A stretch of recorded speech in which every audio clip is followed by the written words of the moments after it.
नमस्कार, बुलेटिनमध्ये स्वागत। आंध्र प्रदेशमध्ये पोलीस आणि नक्षलवाद्यांमध्ये चकमक झाली आहे आणि यामध्ये 6 नक्षलवाद्यांचा खात्मा करण्यात आलाय। तर 1 कोटींचा बक्षीस असलेला नक्षलवादी कमांडर हिडमा आणि त्याची पत्नी राजक्का सुद्धा ठार झालेले आहेत। तो सुकमा हल्ल्याचा मास्टरमाइंड होता, तर तरुण वयामध्येच तो मऊवादी संघटनेमध्ये सामील झाला आणि कमांडर बनला।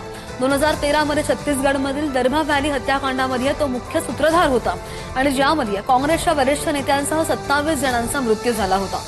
अल्लुरी सीताराम राजू जिल्ह्यामधील मारे डुमिली या भागामध्ये ही चकमक झाली आणि या चकमकीनंतर परिसरामध्ये शोध मोहीम अजूनही सुरू आहे। घटनास्थळावरून काही शस्त्र, दारुगोळा जप्त करण्यात आलेले आहेत, तर ठार झालेल्या नक्षलवाद्यांची ओळख पटवण्याचं सध्या कामही सुरू आहे। आताच्या घडीची सर्वात मोठी बातमी समोर येत आहे। केंद्रीय समितीचा सदस्य हिडमा हा आज छत्तीसगड आणि आंध्र प्रदेश सीमेवर झालेल्या चकमकीमध्ये मारला गेला असल्याची माहिती प्राप्त होत आहे।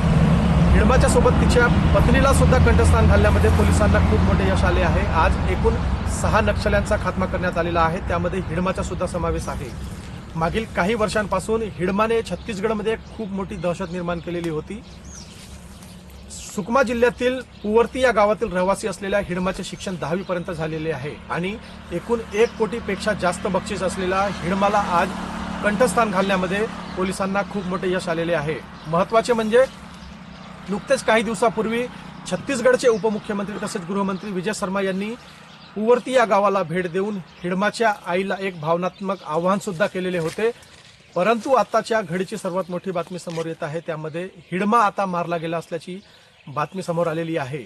बस्तर क्षेत्रातील दंतेवाडा असेल, सुकमा असेल किंवा बिजापूर असेल या जिल्ह्यांमध्ये मागील काही वर्षांपासून हिडमा हा नाव खूप मोठ्या चर्चेत होता।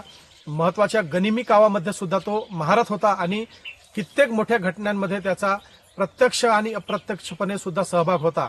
आज झालेल्या या चकमकीमध्ये हिडमाचा जो अंत झालेला आहे, त्यामुळे आता नक्षली संपुष्टात येतील का याकडे आता सर्वांचे लक्ष लागलेले आहे। महत्त्वाचे म्हणजे 31 मार्च 2026 पर्यंत संपूर्ण देश हा नक्षलमुक्त करायचा आहे असा निर्धार देशाचे गृहमंत्री अमित शाह यांनी घेतलेला आहे। तर आता हा हिडमा संपल्यानंतर नक्षलवाद संपुष्टात येईल का याकडे आता सर्वांचे लक्ष लागलेले आहे। पुढारी न्यूजसाठी आशिष अग्रवाल, गडचिरोली।